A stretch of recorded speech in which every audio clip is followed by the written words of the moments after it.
ٹھیک ہے. تو پھر ہم نے پچھتانا شروع کیا, عذر بہانے بنانے کیا کہ اصل میں یوں تھا وہ تھا. تو اس سے کوئی فرق نہیں پڑتا, ٹھیک ہے, بہانے کرنے سے کچھ نہیں ہوتا. 99% ناکامیاں جو ہے نا ان لوگوں کے حصے میں آتی ہے جنہیں عذر کرنے کی عادت ہوتی ہے. ہر مشکل میں ہر کوئی مشکل کام ہوتا ہے کرنا پڑتا ہے تو اس میں عذر کر دیتے ہیں کہ یہ کام مجھ سے نہیں ہوتا, میری طبیعت ٹھیک نہیں, میرے بہانے ابھی میں پڑھ رہا ہوں. جب پڑھ چکا ہوتا ہے تو کہتا ہے کہ ابھی تو میں نے کام کا آغاز کیا ہے, ابھی تو میری عمر 30 سال ہے, ابھی تو لمبی عمر پڑی ہوئی ہے. لہذا اسی ہیلے بہانوں میں وہ وقت گزار دیتا ہے اور نتیجے کے طور پر زندگی برف کی طرح پگھلتی چلی جاتی ہے اور اس کے ہتھے کچھ بھی نہیں آتا. تو ہم نے جو 4-5 سال پہلے ورکشاپ کی, کتابیں پڑھی, اس کا جو اپنی زندگی کا تجزیہ کیا تو وہ حاصل وصول اس کا نکلا کہ ہم نے اپنی زندگی کے اندر وہ کام کیے ہیں جن کاموں کی ہمیں ضرورت نہیں تھی. چنانچہ ہم نے اپنے کاموں کو 4 حصوں میں تقسیم کیا اس کے بعد, اور اپنے کاموں کو 4 برابر کوارٹر میں تبدیل کر لیں. پہلے نمبر پر ایسے کام رکھیں جو اہم ترین کام ہو اور فوری طور پر کرنے کے قابل ہوں. اگلا صفحہ کھول لیں. ہاں, یہ قابل ہوں, اس سے آپ پہلا کوارٹر کہہ سکتے ہیں. یعنی وہ کام آپ نے کرنے ہیں جو اہم نوعیت کے ہوں اور فوری کرنے کے ہوں, ٹھیک ہے, تو آپ وہ کام کریں. دوسرے یہ کام جو ہے وہ ہر شخص کے اس کے دائرہ کار کے اعتبار سے, اس کی صلاحیتوں کے اعتبار سے, اس کے خاندان کے اعتبار سے مختلف ہو سکتے ہیں, لیکن آپ نے دیکھنا ہے کہ آپ کے نزدیک اہم ترین کام اور فوری کرنے کا کام کون سا ہے. جو اہم ترین کام ہو, فوری کرنے کا ہو, وہ آپ نے کرنا ہے.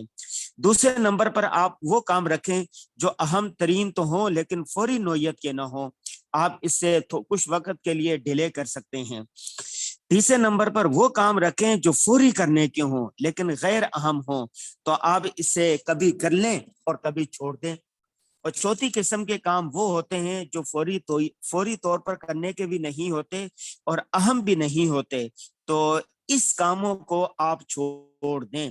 اس فارمولے کی وضاحت کو ایک مثال سے سمجھیے گا, پوری بات آپ کو سمجھ میں آ جائے گی. ٹھیک ہے, مثال کے طور پر عبداللہ ہے.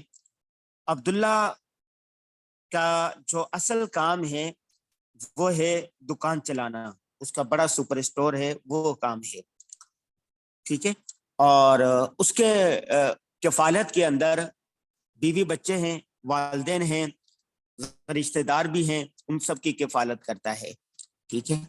زندگی کا اصل مقصد کیا ہے اس کا, زندگی کا اس نے اپنی زندگی کا ایک بڑا مقصد اس کا یہ ہے کہ آپ نے اس نے دکان چلانی ہے اور وہاں سے روزگار رزق حلال کمانا ہے. بیوی بچوں, والدین اور جو اس کے ماتحت کفالت میں ہیں ان کی اس نے خبر گیری کرنی ہے, ان کے روٹی کا بندوبست کرنا ہے, ان کی ضروریات کا بندوبست کرنا ہے. لیکن وہ دکان پر بیٹھا رہتا ہے اور فیس بک دیکھتا رہتا ہے, واٹس ایپ دیکھتا رہتا ہے, سیاسی معاملات میں الجھا رہتا ہے کہ عمران خان نے یوں کر دیا, شہباز شریف نے یوں کر دیا, زرداری نے یوں کر دیا, مولانا فضل الرحمان نے یوں کر دیا, اتنی مہنگائی ہوگی, ایسا ہو گیا, ویسا ہو گیا. مختلف پوسٹیں لیتا ہے اور گروپوں میں شیئر کرتا رہتا ہے, اور جو اصل اس کا کام ہوتا ہے, جو گاہک ہوتے ہیں اور ان کی طرف اس کی توجہ نہیں ہوتی, جو اس کے ملازم ہوتے ہیں ان کی طرف توجہ نہیں ہوتی. اب نتیجے کے طور پر اس کی دکان جو ہے وہ خراب سے خراب ہوتی جائے گی, دکان کا امیج خراب سے خراب ہوتا جائے گا, اور ایک وقت آئے گا اس کی دکان ٹھپ ہو جائے گی. لیکن یہ اپنے آپ میں جب اپنا جائزہ لے گا کہ میری دکان کیوں ٹھپ ہوئی, میرا کام کیوں ختم ہوا, تو پتہ چلے گا اس نے غیر اہم غیر ضروری کاموں کو ترجیح دی.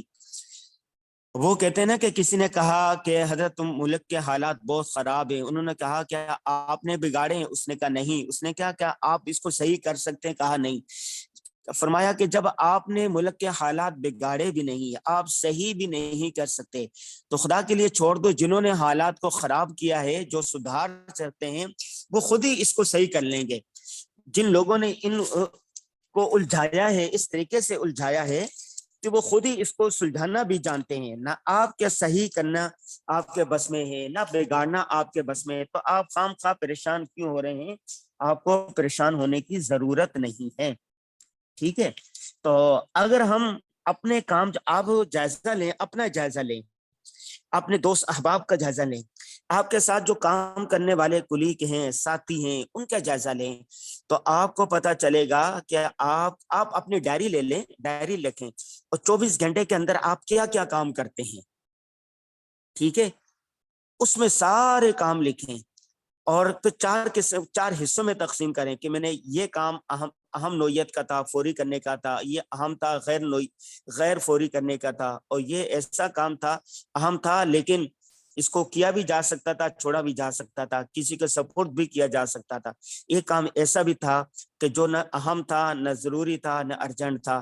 تو پتہ چلے گا آپ کی زندگی کے 24 گھنٹوں کے 90%، 80% وہ کام ہوتے ہیں جو غیر اہم ہوتے ہیں، غیر ضروری ہوتے ہیں، غیر ارجنٹ ہوتے ہیں، جن کا ملک و معاشرے پر، ملک و قوم پر، اپنے خاندان پر کوئی اثر نہیں پڑتا، وہ زائد ہوتے ہیں، ٹھیک ہے؟ تو ان کاموں کو آپ اپنی زندگی سے نکال دیں۔ میں ابھی پڑھ رہا تھا، اس میں نے یہاں پر اسی کتاب کے اندر معاشرے میں بسنے والے انسانوں کی 13 قسمیں ہیں، 13 قسم کی شخصیتیں آپ کو نظر آئیں گی۔ اگلی سلائیڈ پہ چلیے۔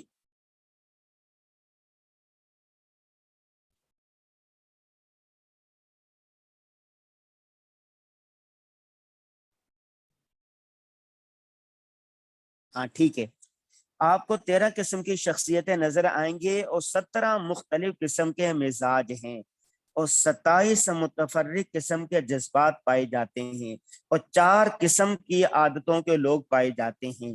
ان عادتوں کو ایک مثال سے سمجھیں۔ کسی علاقے میں ایک پھلدار، سایہ دار، پھولدار درخت ہو، ایک آدمی کہیں سے چلتا ہوا آئے، اس کے نیچے تھوڑی دیر کے لیے ٹھہرے، آرام کرے، اس کا پھل کھائے اور پھر چلا جائے، اور اس درخت کے بارے میں دوسرے لوگوں کو بھی اطلاع دے اور خود بھی اس درخت کی حفاظت کا تہیہ کر لے، ٹھیک ہے؟ ایسی عادت والے شخص کے ولی اللہ کہہ سکتے ہیں، نیک کہا جا سکتا ہے، لوگ اس کا احترام کرتے ہیں۔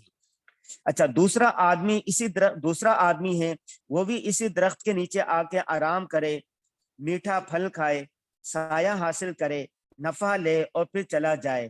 وہ اس کی حفاظت تو نہیں کرنا چاہتا، لیکن دوسرے لوگوں کو بتاتا ہے کہ فلاں علاقے میں ایک ایسا درخت ہے، ٹھیک ہے، جس کے یہ ساری چیزیں اس کے اندر موجود ہیں۔ اس عادت والے شخص کو اچھا آدمی کہا جا سکتا ہے، اس کی پیروی کی جا سکتی ہے۔ تیسرا آدمی ہے، اس کی عادت یہ ہے کہ اس درخت کے نیچے آ کے آرام کرتا ہے، اس کا پکا ہوا پھل کھاتا ہے، پھر اٹھ کے چلا جاتا ہے، نفع حاصل کرتا ہے، چلتا بنتا ہے۔ اس کی عادت والے شخص کو خود غرض کہہ سکتے ہیں۔ ایسے آدمی کو پسند نہیں کیا جا سکتا کہ وہ نفع حاصل کرتا ہے لیکن کسی کو بتاتا بھی نہیں ہے، کسی کے فائدے کے لیے نہیں سوچتا۔ چوتھا شخص ہے، اس کی عادت ہے، وہ بھی اسی درخت کے نیچے آ کے آرام کرتا ہے، اس کا لذیذ پھل کھاتا ہے، لیکن پھر کلہاڑا نکال کر اس درخت کو کاٹنا شروع کر دیتا ہے۔ ایسی عادت والے شخص کو ظالم شخص کہا جا سکتا ہے۔ اس سے برا کوئی دوسرا شخص نہیں ہو سکتا کہ جس تھالی میں کھاتا ہے اسی میں ہگتا ہے، اسی کو گندا کرتا ہے۔ جس درخت کے نیچے پھل لگا ہوا ہے اسی کے وہ کھاتا بھی ہے پھل اور اس کو برا بلا بھی کہتا ہے۔ جس ملک میں رہتا ہے اس کو برا بلا کہتا ہے، جس ادارے میں رہتا ہے اس کو برا بلا کہتا ہے، اس کے اساتذوں کو برا بلا، اس کی پالیسیوں کی تنقید کرتا ہے۔ ایسا شخص آپ معاشرے میں اگر دیکھیں، یہ 4 قسم کی عادتوں والے لوگوں میں سے آپ کو زیادہ تر ایسے لوگ ملیں گے جو چوتھی قسم کے، ملک کو گالیاں دیں گے، وطن کو گالیاں دیں گے، دین اسلام کو برا بھلا کہیں گے، اپنے دوستوں کو برا بھلا کہیں گے، اور ہر ایک کی غیبت، حسد، نفرت، برائی کریں گے۔ وہ کہتے ہیں قوت نیکی نداری بدمکن، اگر آپ نیکی کی صلاحیت نہیں رکھتے تو کم از کم برائی بھی نہ کریں، اور ملک و قوم کے لیے، معاشرے کے لیے، اپنے ادارے کے لیے، اپنے خاندان کے لیے، اپنے بیوی بچوں کے لیے، اپنے رشتہ داروں کے لیے، مسلمانوں کے لیے کچھ بہتر نہیں کر سکتے تو کم از کم ان کا برا نہ سوچیں، ٹھیک ہے؟ اہداف کے حصول میں جو ایک سب سے بڑی رکاوٹ ہوتی ہے وہ ہے خود غرضی، اپنا مفاد حاصل ہو جائے، میں جی لوں، میرا یہ کام ہو جائے، دوسرے سارے جائیں بھاڑ میں، تو اہداف کبھی مکمل نہیں ہو سکتے۔ اس لیے کہ اہداف کے حصول کے لیے ٹیم ورک کا ہونا اور فریم ورک کا ہونا ضروری ہوتا ہے۔ تو آپ کے کوئی بھی منصوبہ ہے، کوئی بھی چیز ہے، اس کے لیے آپ نیت کریں دوسروں کو فائدہ پہنچانے کی۔ جب آپ دوسروں کو فائدہ پہنچانے کی نیت کریں گے تو آپ کا کاروبار بھی چلے گا، آپ کے ہدف بھی پورے ہوں گے۔ آج ہی میں پڑھ رہا تھا کسی کتاب کے اندر، مطالعہ کر رہا تھا، میں کہا کہ ہر انسان میں بہت سارے مثبت جذبات ہوتے ہیں اور 72 منفی جذبات ہوتے ہیں۔ کتنے منفی جذبات ہوتے ہیں؟ 72۔ ہر انسان میں کم از کم 72 منفی جذبات ہوتے ہیں۔ 72 منفی جذبات میں سے سب سے خطرناک منفی جذبہ وہ غصہ ہے۔ منفی جذبہ کیا ہے؟ غصہ۔ غصہ جو ہے وہ انسان کے جو ہدف ہوتا ہے، جو منزل ہوتی ہے، اس کے حصول میں سب سے بڑی رکاوٹیں ہیں ان میں شامل ہوتا ہے۔ اچھا، غصہ کیوں آتا ہے؟ کسی نے کوئی بات کہہ دی، آپ کو جج سے غصہ ہو گیا، لال پیلے ہو گئے، آپ اپنے ساتھی سے لڑ پڑے، ٹیم ورک کے ساتھی سے لڑ پڑے، اپنے دوست سے لڑ پڑے، اپنے والدین سے لڑ پڑے، اپنے بہن بھائیوں سے لڑ پڑے، رشتہ داروں سے لڑ پڑ کے اپنے استادوں سے لڑ پڑے، اور جو کام تھا اور وہ لڑائی کی وجہ سے تیا پاجا ہو گیا اس کا۔ اب دیکھو پاکستان میں دیکھ لو، ایک حکومت چل رہی ہے، یہاں پر نظام چل رہا ہے، لیکن اس حکومت، اس نظام کے اندر ہو کیا رہا ہے؟ ہر شخص اپنے انا اور کی جنگ لڑ رہا ہے، اپنے خول کے اندر بندھا ہوا ہے، اپنے خول سے، اپنی ذاتی انا سے باہر نہیں نکل رہا۔ ہر کوئی کہتا ہے کہ میری غلطی نہیں ہے، دوسری غلطی ہے۔ ہر ایک منفی جذبات لیے ہوئے ہے، جس کی وجہ سے ملکی معیشت تباہ ہو رہی ہے، سیاسی نظام تباہ ہو کے رہ گیا، قانون کا جو ایک مذاق بن گیا ہے، لا ان آرڈر کے ابتر صورتحال ہے۔ میرا بھی باہر جانا ہوا تھا، ہانگ کانگ جانا ہوا تھا، اس کے علاوہ کئی ممالک میں جانا ہوا، وہاں پر ہر شخص قانون کی پاسداری کرتا ہے، جو مسلمہ اصول ہیں اس کی پابندی کرتا ہے، خود غرض نہیں ہے، اپنا کام بھی کرتا ہے، اپنے کاموں کی تکمیل کے لیے دوسروں کو رونتا نہیں ہے، اپنے جو ساتھی ہوتے ہیں اس کے ہمدردی کرتا ہے۔ تو خیر، 72 منفی جذبات میں سے سب سے خطرناک منفی جذبہ غصہ ہے۔ اور غصہ کیوں آتا ہے؟ کوئی بتا سکتا ہے انسان کو غصہ کیوں آتا ہے؟ غصہ آنے کے بہت سارے اسباب ہیں، لیکن غصہ آنے کا جو سب سے بڑا سبب ہے وہ ہے ناانصافی اور ظلم۔ دو بچے ہیں آپ کے گھر میں، ایک بچے کو آپ آئس کریم دے دیں، دوسرے کو نہ دیں، تو دوسرا لڑے گا، غصہ آئے گا اس کو کہ میں ستیلا ہوں کیا، میرے بھائی کو آئس کریم دی، مجھے کیوں نہیں دی؟ ناانصافی ہو گئی۔ ایک بچے کو آپ پیار کریں، لاڈ کریں، اور دوسرے کو جھڑکیں، غصہ کریں، تھپڑ ماریں، تو دوسرا بچہ جو وہ غصہ ہوگا۔ غصہ کیوں آئے گا؟ اس کے ساتھ ناانصافی ہو رہی ہے، ظلم ہو رہی ہے۔ آپ کے دو ملازم ہیں، ایک ملازم کی آپ نے زیادہ تنخواہ رکھی ہوئی ہے، کام اس سے بھی کم کرتا ہے، اور دوسرے ملازم کی تنخواہ کم ہے، کام زیادہ لیتے ہیں، وقت زیادہ دیتے ہیں۔ ایک کو پیار محبت سے سمجھاتے ہیں، دوسرے کو ڈانٹتے ہیں، اس کی بےزتی کرتے ہیں، اس کو ذلیل کرتے ہیں، اس کو رسوا کرتے ہیں، تو اس کو کیا آئے گا؟ غصہ آئے گا۔ وہ غصہ نکالے یا نہ نکالے، لیکن اندر وہ غصے سے بھرا ہوا ہوگا، غصے سے کپا بنا ہوا ہوگا۔ تو غصے کے بے شمار اسباب میں سے ایک بڑا سبب ناانصافی اور ظلم ہے۔ اہداف کے حصول میں جب آپ کسی کے ساتھ ناانصافی کرتے ہیں، کسی کے ساتھ ظلم کرتے ہیں، تو دوسرے کے اندر غصہ آ جاتا ہے، اور غصہ جو ہوتا ہے پھر وہ کہتا ہے کہ میں تو جی نہیں رہا، میں تجھے بھی نہیں جینے دوں گا، خود بھی نہیں کھیلوں گا، دوسروں کو بھی نہیں کھیلنے دوں گا، ہم تو ڈوبے ہیں صنم، تمہیں بھی لے ڈوبیں گے، میں تو ختم ہو ہی رہا ہوں لیکن تمہیں بھی نہیں جینے دوں گا۔ اور اس کے بعد پھر آپ کا جو منصوبہ ہوتا ہے اس میں رکاوٹیں ڈالنا شروع کر دیتا ہے، اہداف کے اندر رکاوٹیں آ جاتی ہیں، جس کی وجہ سے آپ کا جو ہدف ہوتا ہے وہ پائے تکمیل تک نہیں پہنچ سکتا۔ اگلی سلائیڈ کھولیں۔ مضر صحت اشیاء، یہ میرا ایک خاص ٹاپک ہے، کہ کچھ بھی میں پڑھاؤں اس میں مضر صحت اشیاء پر لازمی گفتگو کرتا ہوں. یہ تقریباً ہے 25 یا 50 صفحے کا ہے یہ. ٹھیک ہے. جنک فوڈ کا ذکر ہے اس میں، انسان کی صحت کو تباہ برباد کر دینے والی چیزیں ہیں، منفی سوچیں ہیں، اور کھانے پینے کے کچھ رہنما اصول ہیں، بہت ساری چیزیں ہیں. تو آپ چلے جائیں صفحہ نمبر 226 پر، آگے چلے جائیں. تقریباً کافی سارے صفحے آگے نکال لیں. اس کا میں نے خلاصہ، اس پورے کا خلاصہ میں آپ کے سامنے رکھتا ہوں. دیکھیں، آپ کا جو ہدف ہے، آپ کا جو منصوبہ ہے، اور آگے صفحے پہ چلیں. عنوان آئے گا صحت کے رہنما اصول. صحت کے رہنما اصول.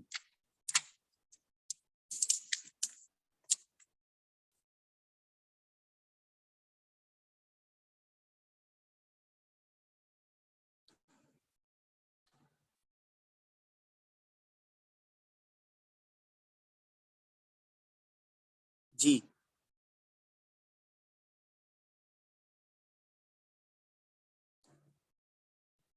نہیں نہیں، پیچھے آئیڈیل کی تلاش نے، اس سے پیچھے، اس سے تھوڑا سا پیچھے.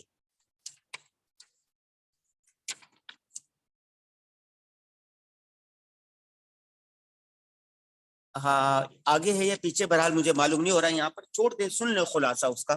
میں بتا دیتا ہوں پھر آپ کو. اس کا خلاصہ یہ ہے، اپنی صحت کو بہتر رکھنے کا. صحت کو بہتر رکھنا ضروری ہے. مرد ہو، عورت ہو، بچہ ہو، بوڑھا ہو، ہر ایک کے لیے صحت ضروری ہے. صحت کے بغیر انسان کچھ نہیں کر سکتا. صحت مند جسم میں صحت مند دماغ ہوتا ہے. اگر آپ صحت کے لحاظ سے کمزور ہیں تو آپ کے اہداف اور منصوبے مکمل نہیں ہو سکتے. المؤمن القوی خیر من المؤمن الضعیف. قوی مومن اللہ کو پسند ہے. اور قوی ہونا وجاہت کے اعتبار سے بھی ہے، طاقت کے اعتبار سے بھی ہے، صحت کے اعتبار سے بھی ہے، مال کے اعتبار سے بھی ہے، خوبصورتی کے اعتبار، ہر اعتبار سے انسان کو، مسلمان کو صحت مند ہونا چاہیے. بڑی بات جو انسان کو صحت انسان کو تباہ کر دیتی ہے نا، تباہ کرنے والی چیزوں میں سے ایک وہ ہے کہ انسان بے تکا کھاتا ہے. جو کھانے پینے کی چیزیں ہیں نا، بے تحاشا کھاتا ہے، بے وقت کھاتا ہے، بے تکا کھاتا ہے. تو آپ نے وقت پر کھانا ہے، تھوڑا کھانا ہے، اچھا کھانا ہے. نمبر 2 یہ ہے کہ اپنی ورزش کو اپنی زندگی کا معمول بنا لیں. ورزش کو، ایکسرسائز کو اپنی زندگی کا معمول بنا لیں، ورنہ بلڈ پریشر آ جائے گا، شوگر آ جائے گا، ٹینشن آ جائے گی، اور موٹاپا آ جائے گا، سستی آ جائے گی، لاغری آ جائے گی. تو آپ نے ورزش کو معمول بنا لینا ہے. پہلی بات ہوگی کہ آپ نے مضر صحت اشیاء، کھانے پینے کی جو چیزیں وہ نہیں کھانی. اور دوسری بات اس کے اندر یہ ہو گئی کہ آپ نے ورزش کو اپنا اصول بنا لینا ہے. تیسری بات یہ کہ آلودگی سے اپنے آپ کو محفوظ رکھنا ہے. ذہنی آلودگی ہو یا دوسری آلودگی ہو، دماغی آلودگی ہو یا موسمی آلودگی ہو یا معاشرتی آلودگی ہو، آپ نے آلودگی سے اپنے آپ کو محفوظ رکھنا ہے. اور اسی طرح چوتھی بات ہے کہ اسلامی احکامات پر آپ نے عمل کرنا ہے. اسی طرح ازدواجی تعلقات کو بہتر بنانا ہے. اگر آپ میاں بیوی ہیں، والدین ہیں، بچوں سے لڑتے رہتے ہیں، میاں بیوی سے لڑتا رہتا ہے، بیوی شوہر سے لڑتی رہتی ہے، گھر کے اندر سکون نہیں ہوگا، تو آپ اپنے منصوبوں میں کبھی کامیاب نہیں ہو سکتے. ایک بہادر تھا نا، ایک بہادر پہلوان تھا. جب بھی مقابلے کے لیے جاتا تھا وہ جیت جاتا تھا. اس کی بیوی نے اس کو کہا کہ تجھے تو میں مقابلہ جتواتی ہوں. اس نے بیوی کو کہا کہ چل یہاں سے، تو کہاں سے جلواتی ہے، تجھے کچھ آتا ہے؟ مقابلہ میں خود جیتتا ہوں. تو اس کی بیوی نے کہا دیکھنا، اب جب بھی تو جائے گا نا مقابلہ کرنے کے لیے، تو ہار کر آئے گا. اس نے کہا ٹھیک ہے. تو جس دن پہلوان کا دوسرے پہلوان کے ساتھ مقابلہ ہونا تھا، اگلے دن رات کو اس نے کہا کہ بھائی مسئلہ یہ ہے کہ میرا جو فلاں بچہ ہے نا ہمارا، وہ بیمار ہے، وہ اس کو ایسا ہے، اس کو ایسا ہے، اس کو ایسا ہے. بہت ساری چیزیں بتائی. اپنی بچی جو تھی اس کے بارے میں بتایا، بہت ساری شکایات کی کہ ایسا ہے ایسا ہے. اس کو ٹینشن دی. صبح جب جانے لگا تو اس کو کہا کہ دیکھو میں رات بھر سے میرے پیٹ میں درد ہو رہا ہے, پیٹ میں گڑگڑ ہو رہی ہے, سر میں درد ہے, چکر ہے, اور وہ بچہ بھی بیمار ہے, اچھا کھانے پینے کے لیے بھی کوئی نہیں ہے, میری امی آ رہی ہیں اس کے لیے پکانے کے لیے بھی کچھ نہیں ہے. بہت ساری باتیں ٹینشن والی جو تھی نا اس کو دے دی. اب وہ پہلوان چلے گیا, اس نے کہا اچھا میں مقابلہ جیت کر آتا ہوں تو یہ سارے مسئلے حل کرتا ہوں. پہلوان مقابلہ جیتنے کے لیے جب گیا, مقابلہ کرنے کے لیے گیا, تو جب دونوں پہلوان اس میں اکھاڑے میں اترے تو یہ عین وقت پر جب اس نے پکڑا ہوا تھا اس کو, اچانک اس کے ذہن میں آ گیا کہ اوہ تیرا بچہ تو بیمار ہے. اس کی توجہ بڑھ گئی ادھر, اور اس کی جو طاقت تھی وہ کمزور پڑ گئی, اس کی گرفت کمزور پڑ گئی, جس کی وجہ سے دوسرے پہلوان نے اس کو دے نیچے مارا اور پٹخ کر اوپر بیٹھ گیا, وہ جیت گیا. جب وہ آیا تو منہ لٹکا ہوا تھا پہلوان کا, اور آتے ہی اس نے بیگم کو کہا کہ تجھے کیسے پتا تھا کہ میں آج ہاروں گا؟ اس نے کہا دیکھو مجھے پتا تھا نا, میں نے آپ کو کہا تھا نا آپ کے جتوانے میں میرا بڑا ہاتھ ہے, تو آپ مان نہیں رہے تھے, دیکھیں آپ ہار گئے نا, بس میری یہ ایک بات تھی جو پوری ہو گئی. ایک دو دن کے بعد اس نے پوچھا کہ آخر وہ گر کیا ہے, کیسے پتا آپ نے پتا چلا؟ اس نے کہا, بیوی نے اپنے پہلوان شوہر کو کہا کہ دیکھیں جب بھی آپ نے جانا ہوتا تھا تو میں آپ کے سامنے کوئی بات نہیں کرتی تھی, ہمیشہ حوصلہ افزا بات کرتی تھی, پریشانی والی ٹینشن والی کبھی کوئی بات نہیں کرتی تھی, تاکہ آپ فری ہو کر جائیں اور جیت کر آئیں. جب تم نے جانا تھا رات کو میں نے کتنی تمہیں ٹینشن والی باتیں بتائی, ایسا ہے, پھر صبح بھی بتائی, یہ بھی بتائی, تو آپ جب جا رہے تھے آپ ٹینشن میں تھے, پریشانی میں تھے, تو رات سے بھر بھی آپ سوچتے رہے ہوں گے, جب مقابلہ ہو رہا ہو تو تب بھی آپ سوچ رہے ہوں گے, تو جس کی وجہ سے آپ کی توجہ بڑھ گئی, آپ اپنے کام پر فوکس نہ رکھ سکے, آپ اپنا ہدف حاصل نہ کر سکے. اس نے کہا ہاں بات تو بالکل درست ہے. تو آپ خود سوچیں کہ میاں بیوی لڑائی ہوگی ان کی, تو انسان پورا دن تو اسی میں سوچتا رہے گا, وہ دفتر میں جا کے کیا کام کرے گا, وہ کیا لکھے گا, وہ کیا بولے گا, وہ کیا دکان پر کرے گا, وہ کیا بڑے بڑے ہدف بنائے گا, وہ کیا ادارے کو صحیح چلائے گا. تو میاں بیوی کے تعلقات کو مثالی ہونا چاہیے, ورنہ آپ ہدف حاصل نہیں کر سکتے. اسی طرح تمباکو نوشی جو ہے نا, کسی بھی قسم کا نشہ انسان کو تباہ کر دے, شراب کا نشہ ہو, شباب کا نشہ ہو, کسی بھی قسم کا نشہ ہو, یہ انسان کو تباہ کر دیتا ہے. ہر قسم کے نشے سے بچنا چاہیے.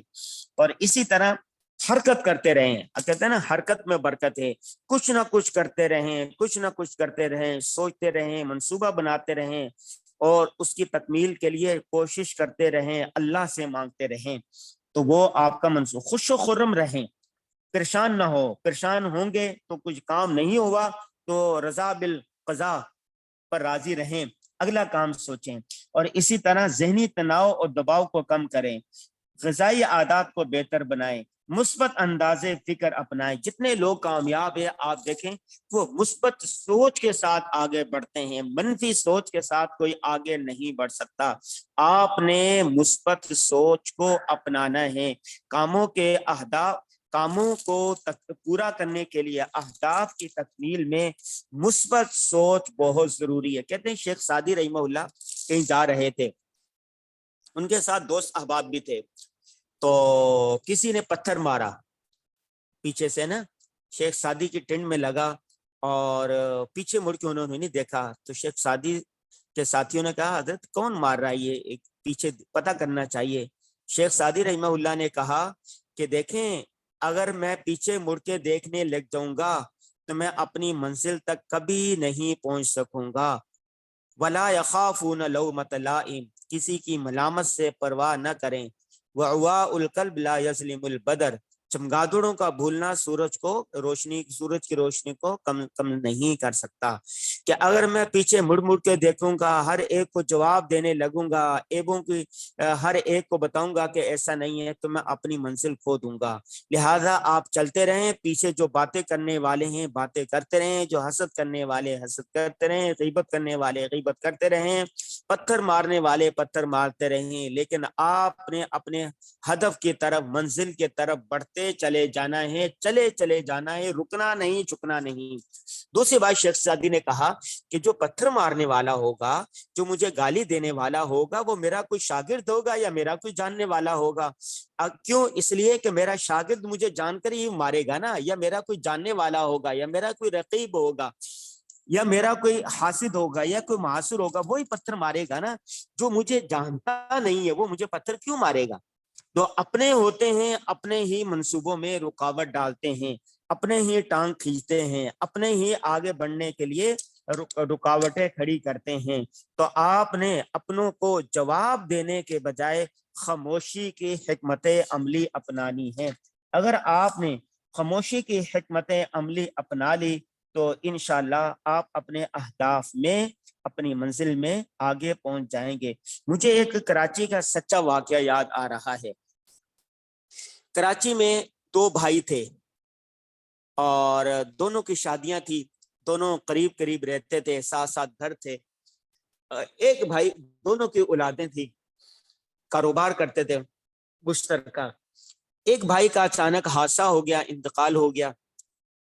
دوسرا جو بھائی تھا، اس نے بھائی کے جو حصہ تھا وہ بیوہ کو دینے کے بجائے اس پر قبضہ کر لیا کہ بھائی میرا تو کام کرتا تھا اور یہ جو ساتھ تھا بھائی وہ تو صرف میرے ملازم تھا، میں اس کو اتنی تنخواہ دیتا تھا۔ اور اسی طرح اس نے اپنی بھابھی پر، بچوں پر روب جمانے کی کوشش کی۔ وہ جو بیوہ تھی، بھابھی تھی، وہ خاموشی کے ساتھ وہ یہاں سے گھر کرائے پر دے کے دوسری جگہ پر جا کے آباد ہو گئے، اپنی محنت کی اور بچوں کو اعلیٰ تعلیم دلوائی۔ بچے جب اعلیٰ تعلیم حاصل کر چکے، بڑی بڑی نوکریاں حاصل کر چکے، اور پھر اس کے پاس رشتے بھی آنے لگے اور اس کے لیے لوگ منت سماجت کرنے کے لیے بھی آنے لگے۔ جو دوسرا تھا بھائی، جس نے خیانت کی تھی، جس نے دھوکہ دیا تھا، وہ اپنی اولاد کو بھی نہیں پڑھا سکا اور کاروبار بھی نہیں چلا سکا۔ کیوں؟ اس نے ظلم کیا تھا، نا انصافی کی تھی، اور نا انصافی کرنے والا، ظلم کرنے والا کبھی آگے نہیں بڑھ سکتا۔ اور پھر اس کے جو بچے تھے وہ بہت پیچھے رہ گئے۔ وہ جو دوسرے بھائی کے بچے تھے، اس نے، ان کی والدہ نے جو بیوہ تھی، اپنی بچوں کی تعلیم پر، صحت پر توجہ دی، جو بڑا معاشرے میں بڑا مقام حاصل کر کے۔ تو آپ کے ساتھ اگر کوئی زیادتی کر رہا ہے، ظلم کر رہا ہے، تو آپ نے اس کا بدلہ نہیں لینا، آپ نے معاف کر دینا ہے۔ اس موضوع پر آپ سیرت کو دیکھیں، رسول اللہ صلی اللہ علیہ وسلم نے کبھی بدلہ نہیں لیا، معاف کر دیا۔ صلح حدیبیہ کے موقع پر دیکھو، ہندا کو بھی معاف کر دیا، فلاں کو بھی معاف کر دیا، فلاں کو بھی معاف کر دیا، واشی کو بھی معاف کر دیا۔ یہ عام معافی کا اعلان کر دیا کہ جو اپنا اسلحہ پھینکے اس کو معافی، فلاں کو معافی، فلاں کو معافی، معافی معافی۔ معاف کرنے سے، درگزر کرنے سے ہی معاشرے، قومیں آگے بڑھتی ہیں، اہداف کی تکمیل ہوتی ہے۔ خاموشی سے ساتھ اپنا کام کرتے رہے۔ آپ نے ڈنکا نہیں بجانا خام خواہ، جب کام آپ کا چل پڑے گا ڈنکا خود بجے گا۔ ٹھیک ہے۔ اگلا سبق ہے کامیاب لوگوں کی 7 عادتیں۔ اس کے اندر جو 7 عادتیں ہیں، اس کے اندر ایک عادت یہ بھی رہی ہے کہ جتنے بڑے لوگ گزرے ہیں دینی اعتبار سے یا دنیاوی اعتبار سے، معاشی لحاظ سے، معاشرتی لحاظ سے، ان سب کے اندر ایک چیز رہی ہے کہ وہ چست تھے، سست نہیں تھے، کاہل نہیں تھے، کمزور نہیں تھے، اچھا اور معیاری کام کرتے تھے۔ تو اگر آپ چاہتے ہیں کہ آپ کے منصوبوں کی تکمیل ہو تو آپ نے اچھا اور معیاری کام کرنا ہے۔ دوسری بات یہ ہے کہ آج جتنے کامیاب لوگ ہیں، حکیم سعید کو آپ دیکھ لیں، شیخ الاسلام مفتی محمد تقی عثمانی صاحب کو دیکھ لیں، دینی اعتبار سے اور دنیاوی اعتبار سے جو لوگ کامیاب ہیں، آپ ان کی لسٹ بنا لیں، 20 لوگ لکھ لیں جو دینی اعتبار سے کامیاب ہے، جن کے ادارے صحیح چل رہے ہیں یا جن کی فیکٹریاں، کمپنیاں صحیح، 10 لوگ آپ لکھ لیں۔ قدر مشترک آپ کو یہ عادت ملے گی کہ وہ صبح سویرے اٹھنے والے ہیں۔ صبح سویرے اٹھنے والے لوگ آپ کو ملیں گے جتنے کامیاب ہیں۔ میرا کئی ممالک میں جانا ہوا ہے، یورپ میں جانا ہوا ہے، ابھی ہانگ کانگ میں جانا ہوا، ملائیشیا میں جانا ہوا، آپ یقین جانیں وہاں پر لوگ صبح سویرے اٹھ جاتے ہیں، صبح سویرے اٹھ کر ورزش کر رہے ہوتے ہیں، اور شام کو جلدی سونے کی عادت ہوتی ہے ان کے۔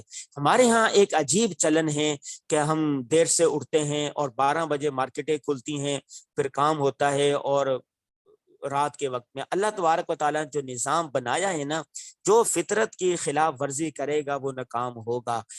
میرا سویڈن جانا ہوا تو مجھے موبائل کی سم لینی تھی، مغرب کا وقت تھا، پتہ چلا ساری مارکیٹیں بند ہو گئی ہیں، ایک دکان کھلی تو اس کے پاس نہیں تھی، اور صبح سویرے وہ لوگ اٹھ جاتے ہیں۔ بوری کلی امتی فی بکوریا، نبی کریم صلی اللہ علیہ وسلم نے فرمایا، کئی احادیث ہے، بوری کلی امتی فی بکوریہا، اللہم بارک لامتی فی بکوریہا، الصبحۃ تمنع الرزق، کہ صبح کے وقت میں اللہ تبارک و تعالیٰ نے برکت دی ہے، اور صبح کے وقت سونا رزق کو روک دیتا ہے۔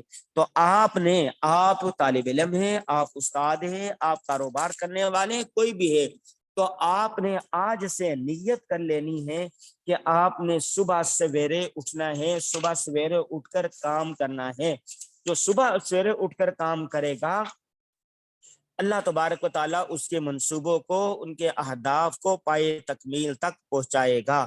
تو صبح اٹھنے کی عادت ڈالیں، اور جتنا کوئی آگے ہے چیتے کا شکار، جتنا کوئی اچھی منصوبہ بندی کرے گا اتنا ہی کامیاب رہے گا۔ اگر آپ 4 گھنٹے منصوبہ بندی میں لگاتے ہیں تو 1 گھنٹے میں کام کر لیں گے، اگر آپ 4 گھنٹے کام میں لگے رہیں گے تو اور کام بھی نہیں ہوگا، اور 8 گھنٹے لے لیں گے۔ وہ کہہ رہے ہیں نا کہ ایک دانشور کہیں جنگل سے گزر کر جا رہا تھا، ایک لکڑہارے کو دیکھا کہ وہ درخت کو کاٹ رہا ہے، شام کو وہ واپس لوٹا کہ وہ درخت کبھی کٹا نہیں تھا۔ تو اس نے کہا، دانشور نے، کہ بیٹا کہ آپ کا درخت کیوں نہیں کٹ رہا؟ اس نے کہا اس لیے کہ میرا آرا تیز نہیں ہے، میرا کلہاڑا تیز نہیں ہے۔ تو اس نے کہا بچہ آپ کلہاڑا اور آرا تیز کر لو۔ اس نے کہا میرے پاس اتنا وقت نہیں ہے کہ میں اپنا کلہاڑا اور آرا تیز کر لوں، ٹھیک ہے، لہذا وہ میں اسی طرح لگا رہا اور پسینہ پسینہ ہو گیا۔ تو اگر وہ دانشور کی بات مان کر اپنے آرے کو، اپنے کلہاڑے کو درست کر لیتا، منصوبہ بندی کر لیتا، تو ایک درخت کی جگہ شام تک وہ پورا جنگل کاٹ دیتا۔ تو بہت سارے احمق، ناکام لوگ ایسے ہوتے ہیں جو منصوبہ بندی کو فضول سمجھتے ہیں۔ جس کی شیر ہے نا، چیتے کو دیکھو، چیتا ہرن کا شکار کرتا ہے، ہرن جو ہے نا وہ تیز بھاگتی ہے چیتے سے، چیتا 1 منٹ تک یا 1 منٹ یا 45 سیکنڈ تک تیز بھاگ سکتا ہے، اس کے علاوہ نہیں۔ تو چیتا جو ہوتا ہے نا وہ پہلے سے منصوبہ بندی کرتا ہے کہ مجھے ہرن کو، اپنے شکار کو 1 منٹ کے اندر ہی پکڑنا ہے۔ اگر 1 منٹ کے اندر پکڑ لیا تو وہ اپنی مرغوب غذا حاصل کر سکے گا، ادروائز ہرن اس کے ہاتھ نہیں آئے گی۔ تو وہ منصوبہ کرنے میں پورا دن لگا دیتا ہے، 2 دن 3 دن 4 دن لگا دیتا ہے، لیکن جب وہ ہرن نظر آتی ہے اس کو، تو اس نے اس طرح منصوبہ بندی کی ہوتی ہے کہ 1 منٹ کے اندر اس کو وہ دبوچ لیتا ہے، اس کا شکار کر لیتا ہے۔ تو کہتے ہیں کہ چیتے کی طرح منصوبہ بندی کرنی چاہیے۔ جو لوگ آپ کو کامیاب نظر آئیں گے انہوں نے اپنے کاموں کی منصوبہ بندی کی ہوگی، اپنے آپ کی منصوبہ بندی کی ہوگی، اور ساری چیزوں کی منصوبہ بندی کی ہوگی۔ جو آدمی جتنا منصوبہ بندی کرے گا وہ اتنا کامیاب رہے گا۔ مجھے یاد آ رہا ہے، یہاں پر ہم نے لکھا بھی تھا کسی جگہ پر، کہ برطانیہ سے تعلق رکھنے والے 73 سالہ ٹونی بزان، یہ دنیا کے نامور مشہور ماہر تعلیم بھی ہیں، اور اسی طرح ورکشاپ بھی کرواتے ہیں، ٹائم مینجمنٹ کی بھی چیزیں سکھاتے ہیں۔ چند سال پہلے ٹونی بزان پاکستان آئے تو کراچی کے ٹاپ ایگزیکٹو اور CEO کمپنیوں کے جو CEO تھے ان کے لیے انہوں نے لیکچر رکھا تھا۔ ایک تقریب ہو رہی تھی، تقریب کے بعد صحافی نے ٹائم مینجمنٹ کے حوالے سے ٹونی بزان سے سوال کیا۔ صحافی نے پوچھا سر آپ ہمیں ٹائم مینجمنٹ کے حوالے سے کچھ بتائیں۔ تو ہم کس طرح اپنے وقت کو قیمتی بنا سکتے ہیں، بہتر کر سکتے ہیں اور کم وقت میں زیادہ کام نمٹا سکتے ہیں۔ بوڑھے ٹونی بزان نے پہلو بدلا، ماتھے پر تیوری چڑھائی اور بائیں ہاتھ کے انگوٹھے اور شہادت کی انگلی سے ماتھے کو دبایا اور لمبی سانس کھینچ کر بولا کہ مائی ڈیئر، ٹائم مینجمنٹ کا کوئی تصور نہیں، اصل چیز سیلف مینجمنٹ ہوتی ہے۔ یہ سیلف مینجمنٹ کا مطلب کیا؟ خود کو منظم کرنا، اپنی روٹین کو منظم کرنا، اپنی عادات کو بدلنا، یہی اصل کامیابی ہے۔ رہی ٹائم مینجمنٹ تو وقت کبھی نہیں بدلتا، یہ وقت ہمیشہ ایک جیسا رہتا ہے۔ وقت کل بھی وہی تھا، آج بھی وہی ہے، آئندہ بھی وہی رہے گا۔ جو لوگ کامیاب ہوتے ہیں وہ ٹائم مینجمنٹ کی وجہ سے نہیں بلکہ سیلف مینجمنٹ کی وجہ سے کامیاب ہوتے ہیں۔ اس لیے ٹائم مینجمنٹ کے پیچھے مت بھاگو، بلکہ کامیابی حاصل کرنا چاہتے ہیں، منصوبوں کی تکمیل چاہتے ہیں تو سیلف مینجمنٹ پر فوکس رکھو۔ سیلف مینجمنٹ کیا ہے؟ اپنے آپ کو منظم، اپنے کاموں کو منظم، اپنے ادارے کو منظم، اپنے ساتھیوں کو منظم کرنا ہے۔ جو جتنا منظم ہوگا اس کے اہداف، اس کے طور طریقے، اس کی یہ ساری چیزیں اسی وقت کامیاب ہوں گی۔ ٹھیک ہے، آج کا جو سبق تھا اب وہ اختتام پذیر ہوا۔ اس کا خلاصہ یہی نکلتا ہے کہ اگر آپ اپنے کاموں میں، منصوبوں میں کامیاب ہونا چاہتے ہیں تو آپ نے سیلف مینجمنٹ کرنی ہے، آپ نے غصہ نہیں کرنا، آپ نے اپنے ساتھیوں کو ساتھ لے کر چلنا ہے، آپ نے خاموشی کے ساتھ کرنا ہے کام، حکمت عملی کے ساتھ آپ نے کام کرنا ہے۔ ٹھیک ہے، اس حوالے سے یا اب تک جتنا پڑھا ہے ہم نے، آپ کے ذہن میں اگر کوئی سوال ہو تو پوچھ سکتے ہیں۔ جی کوئی سوال ہو تو پوچھ سکتے ہیں۔ جی ایک سوال یہ آیا تھا کہ ہم اپنے آپ کو منظم کیسے کر سکتے ہیں جبکہ ہم تو لوگوں کے محتاج ہوتے ہیں، لوگوں کے تابع ہوتے ہیں، ہم گھروں میں رہتے ہیں تو گھر والوں کے محتاج ہوتے ہیں، مدرسے میں جاتے ہیں، اسکول میں جاتے ہیں تو استادوں کے، وہاں کے نظام کے تابع ہوتے ہیں۔ دیکھیں، ایک دائرہ کار کے اندر رہتے ہوئے اپنے آپ کو آپ نے منظم کرنا ہے، بہتر کرنا ہے۔ آپ دنیا سے نکل کر خلا میں تو نہیں جا سکتے نا، آپ نے اسی دنیا میں رہنا ہے، اسی پاکستان میں رہنا ہے، اسی معاشرے میں رہنا ہے۔ آپ نے اپنے محنت، صلاحیت اور عزم کی بل بوتے پر آپ نے آگے بڑھنا ہے۔ ٹھیک ہے، کوئی اور کام، کوئی اور سوال ہو تو لکھ کر پوچھ سکتے ہیں۔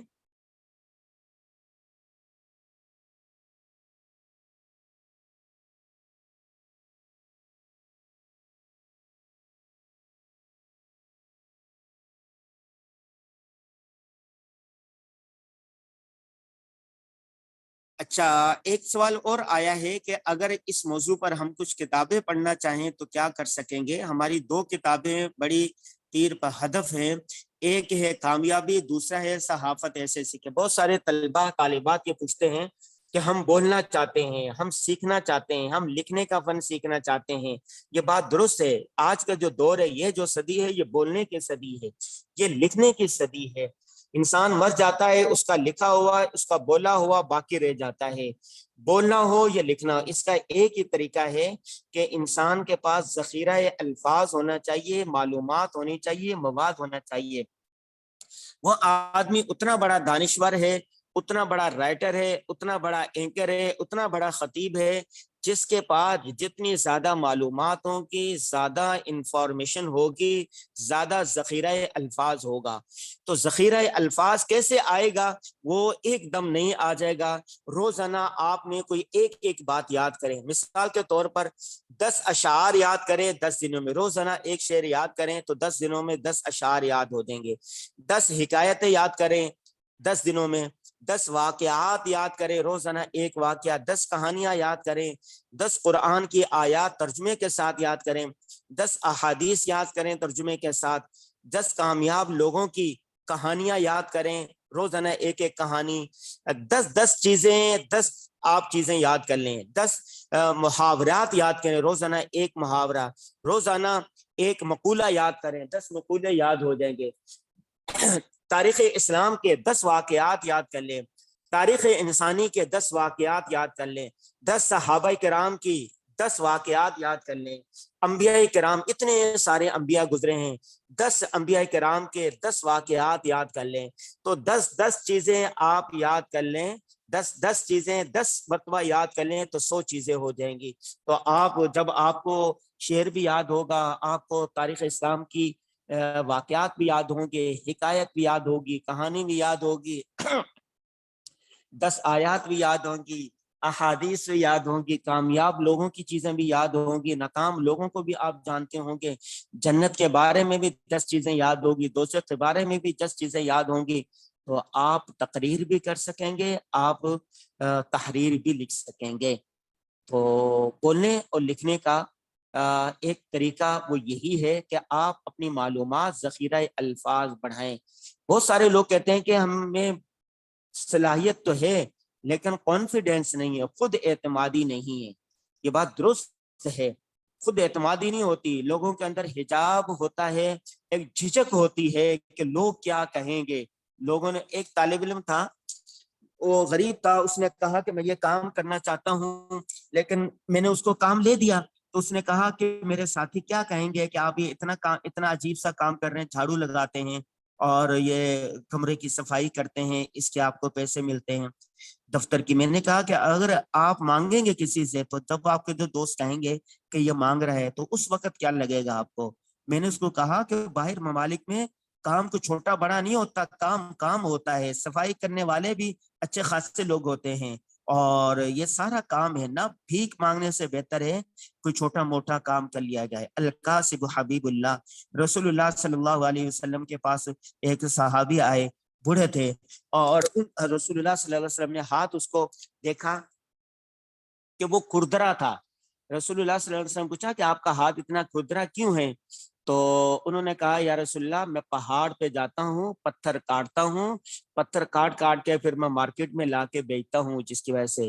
رسول اللہ صلی اللہ علیہ وسلم نے اس کے ہاتھ کو چوما اور پھر کہا القاسب حبیب اللہ، محنتی آدمی اللہ کا محبوب ہوتا ہے۔ اور دیکھیں، اور دوسرے کو دیکھا کہ وہ بھیک مانگ رہے تھے، رسول اللہ صلی اللہ علیہ وسلم نے بلایا اور کہا کہ فلاں ادھر آؤ، تم کیوں بھیک مانگ رہے ہو؟ کیا تیرے پاس کچھ نہیں ہے؟ محنت مزدوری کیوں نہیں کرتے؟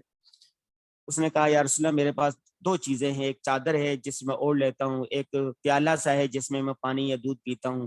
آپ صلی اللہ علیہ وسلم نے وہ منگوائے کہ اس کی قیمت لگوائی، اور بیچنے کے بعد کہا کہ اتنے کی چیزیں لے لو، فلاں درہم دیناری جو ہے اس کے جا کے تم کلہاڑا اور لکڑی خریدو، اور کلہاڑی خریدی، لکڑی خریدی، اور کہا کہ فلاں جنگل میں جاؤ، جا کے تم لکڑیاں کاٹو اور پھر لا کر بیچو، اور اتنے دن تک مجھے تم نظر نہ آنا۔ اور پھر چند دن کے بعد آیا، وہ خوشحال ہو گیا تھا، اس کے پاس کچھ پیسے جمع ہو گئے تھے۔ جب خوشحالی آتی ہے تو چہرے سے ہی نظر آتی ہے نا۔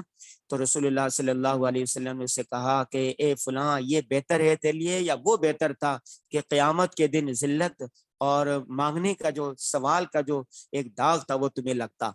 تو اس نے کہا یہ بہتر ہے۔ تو اس لیے انسان کو کام کرنا چاہیے ڈٹ کر، اور خود اعتمادی جو جھجک ہوتی ہے، کسی کی پرواہ نہیں کرنی چاہیے کہ فلاں کیا کہے گا، لوگ کیا کہیں گے۔ لوگوں نے جو کہنا ہے کہنے دیں، آپ بولیں، آپ لکھیں، آپ محنت کریں، آپ نے جو کام ہے، آپ کا جو منصوبہ، اس کے تکمیل میں رات دن آپ لگے رہیں، جتے رہیں، ٹھیک ہے۔ اللہ تبارک و تعالی ہم سب کو اس پر عمل کرنے کی توفیق عطا فرمائے، ہمیں دینی اور دنیاوی ترقیاں اور خوشیاں نصیب کرے، دنیاوی ہمیں بہتر دے، آخرت بھی ہمارے لیے بہتر کر دے۔ آمین آمین یا رب العالمین۔ السلام علیکم ورحمۃ اللہ وبرکاتہ۔